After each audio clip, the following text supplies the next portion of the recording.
Hi there, everybody. We are at week 7 of Ditch the Inches, and I'm Nikki, I'm Joanne.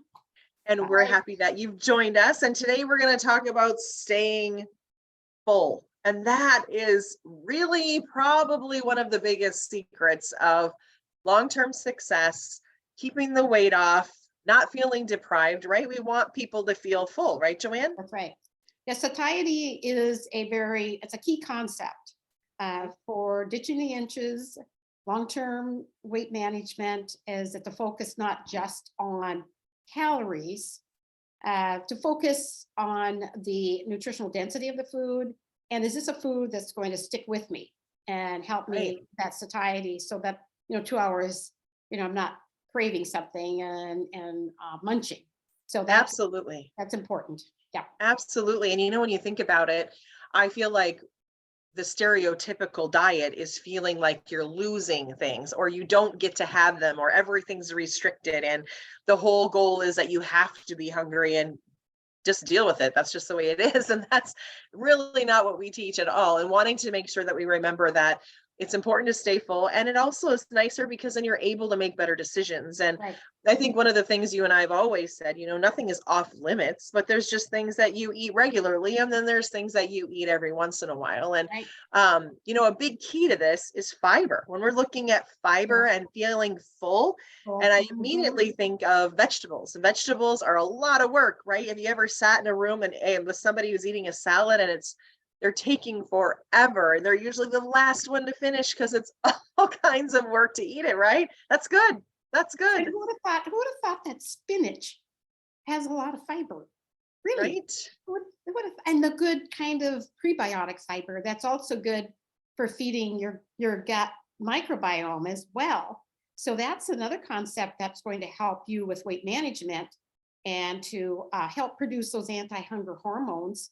Because when the fiber gets down low into your gut, then the probiotic bacteria they feed on the fiber and Mhm. they produce something called short chain fatty acids, which is helps to protect your gut.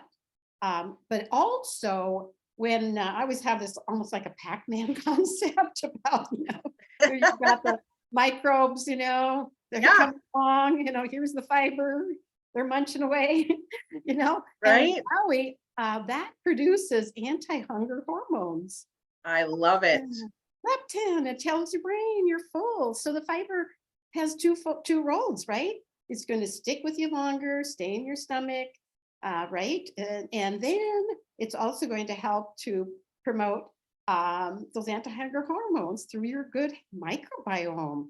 So Yeah, yes. So that's here a we've great already combo. talked about some of this. So I think people are kind of getting the idea about the importance of taking care of your microbiome in your gut, right? Right, exactly. Well, and you made a great point because when you think about we're wanting to stay full, we're wanting to stay satisfied, we're wanting to feed our gut well. And in my head, I'm thinking, okay, we get all this food and fiber and there's different types of fiber, right? Because different types of fiber feeds different types of bacteria in our gut, and Yes, being able to keep things moving through, that's which is right. also a bonus, and that's a nice way to keep weight off, and also keeping away, reabsorption of other things that maybe you don't want to have, and sometimes as you're doing that, it grabs a hold of cholesterol and pulls it out with it. We know that, and our background is definitely heavy in heart disease and trying to help people that aspect. And some of the fun things I think about is there's a lot of weird, okay, first of all, though, we know fruits and veggies, right? And Right, we want to lean exactly. heavier on those veggies. And we Yes. already know, we've talked about, we I think this is what I always say, is that people think dietitians steam their vegetables, and you and I don't, because we like to add some healthy fat in there and a little bit of seasoning or spices, and that's always fun to make it different, right? And it's so good that way. It Oh, doesn't even seem like you're eating vegetables sometimes. right. And so, I just brought home almost every time I go to the grocery store. Every week I pick up a bunch of beets, oh organic yeah, beets, oh yeah, and tell them how you make every, those. every week. The other thing, so good for your fiber and nutrient dense. Also squash. Butternut squash that I roast that with some olive oil. Wow, is that great? super nutrient dense, high fiber. Another way to get fiber, beans and lentils. I mean, those are great also for fiber. I mean, you shouldn't have to go hungry, because if you're eating the right foods, you shouldn't get hungry. I mean, if you're eating these, really nutrient dense, high fiber foods, thinking more, number one, about nutrition. Is this a nutrient dense food? Is this going to fuel my body? How am I going to feel after I eat it? I think about the days when we were at the heart hospital, Nikki, and remember when we were promoting the low glycemic index diet, which was kind of like, we were like, whoa, way out there, Right. Right. We were. That was the era of a carb is a carb is a carb, eat, whatever. Right. Just, tractor carb grams. Well, no, that's the wrong approach. And eating those processed carbs, so, like anything made with white flour, white rice, and those cold breakfast cereals that are all processed, processed crackers, they'll spike your blood sugar very quickly after a meal. Well, and the other thing that makes you hungrier. So then all of a sudden you're wanting more, and then you're like not winning the situation. No, so that's the one thing, if you talk about, if there's you're talking about all the great, wonderful foods you can add, but just really simple, just little things that you have to restrict. There's so much you can eat, and that's wonderful. So I pretty much kicked white flour out of my diet a long time ago. And I, probably know too that I've discovered, sourdough baking with, whole grain spelt, which I love, love, love. And that's another great thing. So it's not that you can't eat bread, but just make those better choices, for sure. And so like something like sourdough spelt, that's going to have a low glycemic index. It's fermented. It's going to be good for your microbiome. It's really has an all around great, healthy, great choice for you. Well, and I think that a lot of people are, thinking about us also reading a lot of food labels. And I honestly don't spend a lot of time reading food labels. And this is my reason, is because I know that if I'm buying something that's more processed, it's not as good for me. But I can kind of look and give that evaluation just by reading a little bit about it.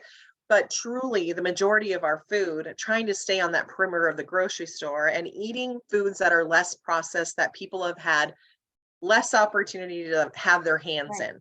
And an example of that is eating fresh whole eggs instead of egg beaters. Egg beaters are, a lot of egg whites with a bunch of coloring and processing and all this stuff added in, when why wouldn't I just want to way it came, right? And making some of those fine-tuned things. But Joanne, I want to talk a little bit more when you're talking about spelt and that kind of thing. At our house, we have a couple kids that are running around here, and we're trying to be able to make sure that they're getting everything good. And we want to be able to I've got a teenage boy who eats a lot, right? And I need some other things to help fill him up. And one of the things that we do that's super easy, and I don't know if anybody's tried these yet, but these seeds of change, it's those are quinoa and brown rice mix. And it's in this little pack. So all you do is you smush it like this to break it up a little bit. And you just tear the little corner and you stick it in your microwave. And literally, Good Nutrition could not be any easier. And so being able to have this side dish with a bunch of different like roasted veggies and a lean protein, what an amazing opportunity for a good meal. You can whip up that whole meal in about 20 minutes, Yes, so, like absolutely. Fast food. Oh, I mean, you're probably going to be in the fast food line, by the time. A lot longer. Yeah.